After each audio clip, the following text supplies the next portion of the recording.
تو وہ آپ ظاہر ہے کہ اس کے اوپر توہین نہیں لگے گی تو ادروائز تو ریاست کا جو سب سے بڑا عدالت ہے اس کا وجود خطرے میں پڑ جائے گا. کہ اس کے اندر انہوں نے پوائنٹس کیا کہ جس طرح 6 کیا نام ہے ماہ قید کی اور 10 لاکھ اب دیکھیں یہ بڑی ان نیچرل سی چیزیں ہیں کیونکہ پارلیمنٹ کے اندر تو سب آزاد ہوتے ہیں, اپنی آپ رائے دے سکتے ہیں, اپوزیشن بھی دے سکتی ہے, حکومت بھی دے سکتی ہے.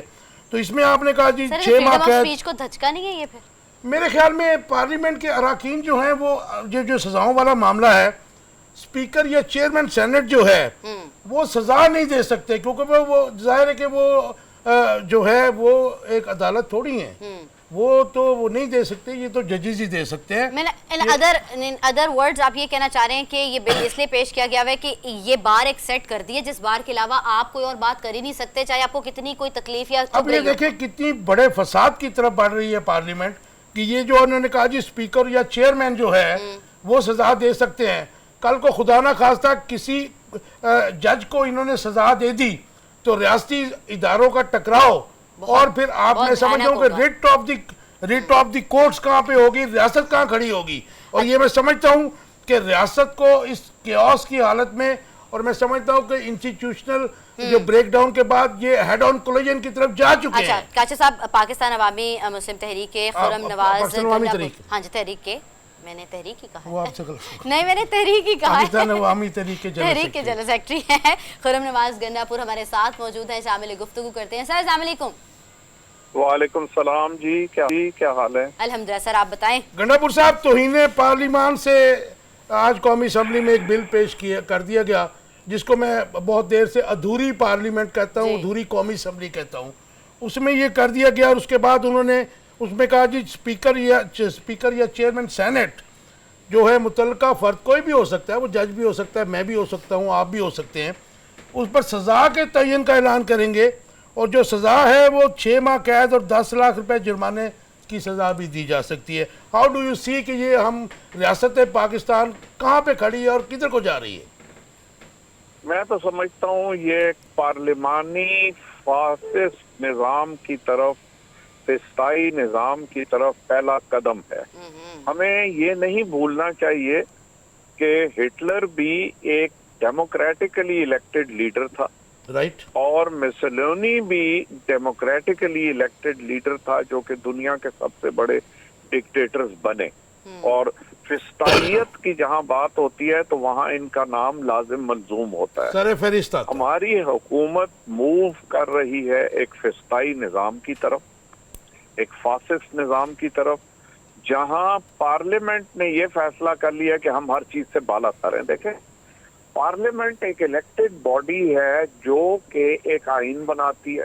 آئین بنانے کے بعد وہ خود آئین کی تابع ہوتی ہے. یہ بات نہیں ہے کہ انہوں نے آئین بنا دیا تو وہ آئین سے بالا تر ہو گئے. یہ پاسبل نہیں ہے, اور نہ ہی یہ دنیا میں کہیں ہوا ہے کہ ایک پارٹی جو ہے وہ یا ایک پارلیمان جو ہے وہ آئین سے بالا تر ہو جائے. ایگزمپشنز نہیں ہو سکتی ان کی. اچھا, اب آئین جو ہے وہ بڑا کلیئر ہے چند چیزوں میں.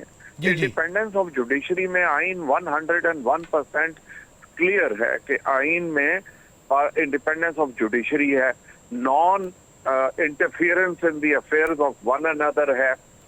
اور پارلیمنٹ دنیا میں یہ ایک رواج ہے یا رسم ہے یا دنیا کی پارلیمانی نظام میں this is one of the things کہ جہاں بھی آئین کو انٹرپریٹ کرنے کی بات آتی ہے وہاں پہ supreme court of Pakistan is the body جس کو اختیار حاصل ہے آئین کو انٹرپریٹ کرنے کا. ایگریڈ. اب انہوں نے تو حملہ سپریم کورٹ آف پاکستان پہ شروع کر دیا. سپریم کورٹ آف پاکستان جیسے آپ نے فرمایا ابھی, اگر کل یہ ایک جج کو پارلیمنٹ کے اس میں توہین میں بلا لیتے ہیں اور جج ان کو اوپر سے بلا لیتا ہے توہین عدالت میں, تو یہ معاملہ کھڑا کہاں ہوگا, کہاں روکے گا یہ معاملہ؟ آپ تو اسٹریٹ اوے کھلے تصادم کی طرف جا رہے ہیں. جو بات میں آپ سے کرنا چاہ رہا تھا وہ یہی بات ہے نا جی کہ پارلیمانی کمیٹی جو ہے توہین پارلیمنٹ پر کسی بھی ریاستی یا حکومتی عہدیدار کو طلب کر سکے گی. تو یہ تو بڑا کلیئرلی نظر آ رہا ہے کہ یہ جو انہوں نے کیا ہے اور جو کر رہے ہیں توہین عدالت, اس سے بچنے کے لیے, کاؤنٹر کرنے کے لیے یہ بل لایا گیا ہے. تو میں میرا سوال جو بنیادی آپ سے ہے کہ پارلیمنٹ کی توہین تو ہو گئی تو آپ نے بلا بھی لیا, آپ نے 6 ماہ قید بھی اس کا بل پیش کر دیا, لیکن جو ایپیکس کورٹ کے ساتھ ہو رہا ہے اور جس قسم کے بیانات میڈیا پہ جلسوں میں اور ایون انگلینڈ میں بھی جا کے ہمارے شہباز شریف صاحب پرائم منسٹر جو ہے محترم شہباز شریف صاحب وہ دے رہے ہیں, تو اس کے بعد ہماری جوڈیشری کہاں کھڑی ہے؟ اور جوڈیشری کے بعد پھر میں سمجھتا ہوں کہ ریاست کا جو ہے اس کے اوپر بہت بڑا کوسچن مارک آ گیا. گنڈا پور صاحب بالکل آپ کی بات درست ہے, لیکن میرا تو اس سے آگے بڑھ کے ایک سوال ہے کہ ہمارے پورے پاکستان کی وکلاء برادری کہاں کھڑی ہے؟ چاہیے تو یہ تھا کہ سپریم کورٹ آف پاکستان کے چیف جسٹس کے دفاع میں پورے ملک کے وکلاء کھڑے ہوتے, کیونکہ وکلاء نے انہی عدالتوں میں پریکٹس کرنا ہے نا.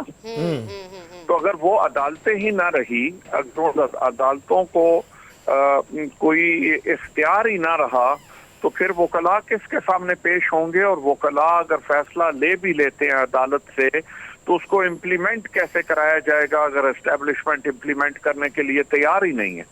گنڈا پور صاحب ایک سٹیٹمنٹ کل ISPR کی طرف سے آئی جس میں انہوں نے کہا جی عمران خان صاحب نے جو انٹیلیجنس کے ادارے ہیں ان کو ان کے خلاف بولے ہیں, اور اس کے علاوہ جو ہے آج بڑی ریومر ہے کہ عمران خان صاحب کو گرفتار کرنے کے چانسز ہیں.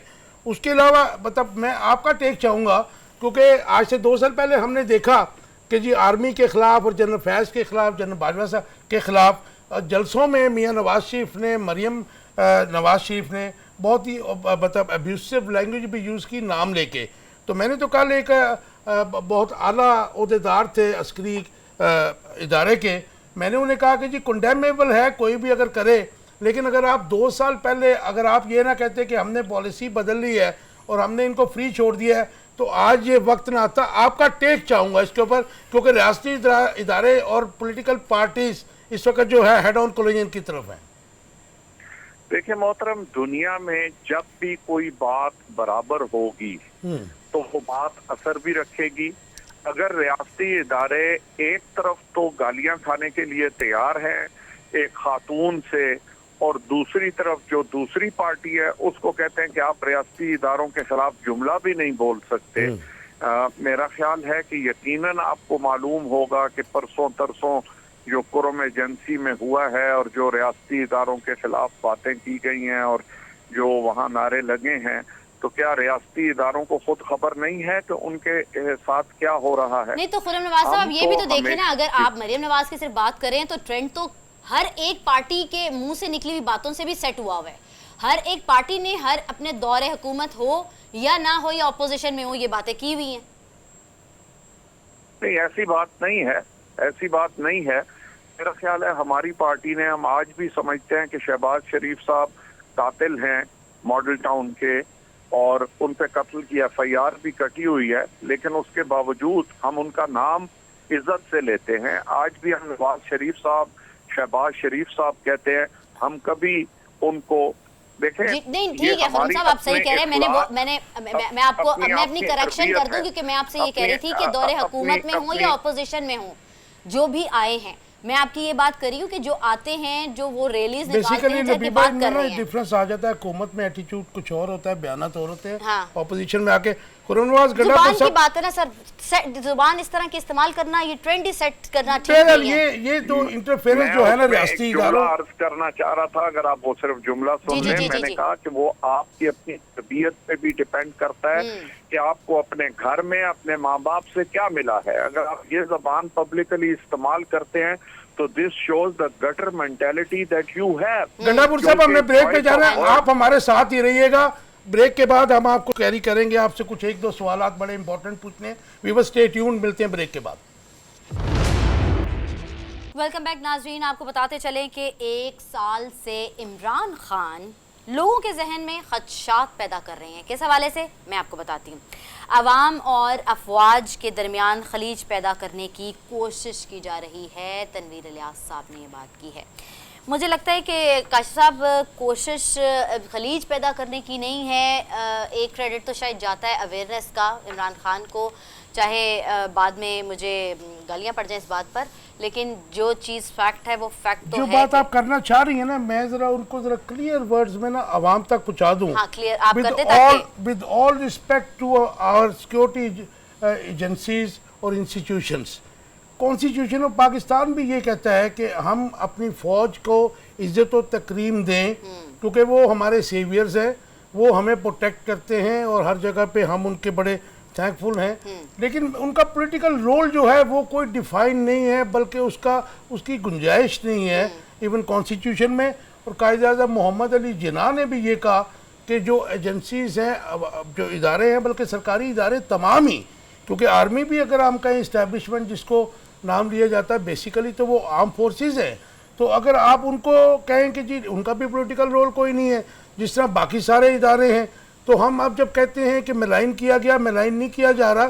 بیسیکلی ہم نے اپنا نظام جو ہے وہ اتنا ابتر کر دیا ہے کہ اس میں نہ صرف اسٹیبلشمنٹ, باقی تمام ادارے جو ہے ان کا انفلوئنس اور انٹیک ہے.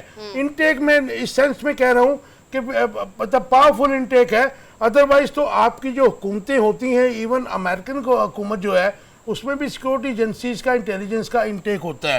اس میں ظاہر ہے کہ فورن پالیسی میں بھی ہوتا ہے. لیکن آپ کا کہنے کا مقصد یہ ہے کہ جہاں جب پرابلم ہوتی ہے تو obviously ان کو جب بلایا جاتا ہے یا ان کو بتایا جاتا ہے کہ وہ ساتھ ہوتے ہیں تو ان کو جیسے کہتے ہیں, جیسے ہم خرم نواز صاحب سے کو شامل گفتگو کرتے ہیں, اور جب ہم بات کر رہی ہیں نہیں ہم جب پھنستے ہیں تو پھر ہم لوگ پھر لوگوں کو افواج کو بھی کرنا پڑتا ہے. لیکن آپ جس شخص کا نام لے رہی ہیں, اس شخص کو جب انہوں نے بنایا تھا آزاد کشمیر کا پرائم منسٹر, تو ہم جیسے جو آزاد صحافی ہیں ان کی ریزرویشنز تھیں, کیونکہ یہ ایک بزنس مین ہے اور اس کے جو اخلاقی اور مالی معاملات ہیں وہ بھی جو ہیں لوگوں میں وہ ڈسکس ہوتے تھے. یہی ساری باتیں آپ خرم نواز صاحب سے بھی پوچھ لیجیے گا. تو آج جب یہ بات کر رہے ہیں تو پھر آپ نے جناب آم تو چوس لیے, اب جب گٹھلیاں سنبھالنے کا وقت آیا یا آپ کو پڑھنے کا وقت آیا, آج آپ کو عمران خان میں یہ نظر آ گیا کہ جی وہ اداروں میں لوگوں کے ذہنوں میں خدشات پیدا کر رہے ہیں. خرم صاحب آپ کیا کہتے ہیں اس حوالے سے کہ تنویر الیاس صاحب نے اتنی بڑی بات کی, سابق وزیر اعظم جی آزاد کشمیر, ہاں جی عوام اور افواج کے درمیان خلیج کے لیے جیسی بات کرتا ہوں, ہم لوگوں کے کردار پہ عام طور پہ بات نہیں کرتے. میرا خیال ہے کہ ان کا کردار کسی سے ڈھکا چھپا نہیں ہے, لیکن یہ سوالیہ نشان تو محترم عمران خان صاحب پہ بھی آتا ہے کہ جب انہوں نے ان کو سلیکٹ کیا اس پوزیشن کے لیے تو کیا ان سے ان کا کردار ڈھکا چھپا تھا, اور کیا ان کے معاملات ڈھکے چھپے تھے؟ ہرگز ڈھکے چھپے نہیں تھے. اب انہوں نے یہ چوائس کی کیونکہ یہ تو ظاہر ہے ان کا اپنا معاملہ ہے. میرا صرف یہ معاملہ ہے کہ جو بات آپ فرما رہے ہیں کہ عام جب کھانا تھا تو آپ نے کھا لیا اور جب گٹھلیوں کا وقت آیا تو آپ کو تکلیف شروع ہو گئی. جی کسی بھی شخص نے جو اقتدار میں رہا ہے, یا تو وہ اقتدار کے دوران استعفیٰ دے اور کہے کہ جی اسٹیبلشمنٹ کا یہ رول. آپ کا ٹیک آ گیا گنڈا پور صاحب, running out of time, I am sorry, ہم آپ کو اور بھی باتیں کرنا چاہ رہے تھے but we are lacking time.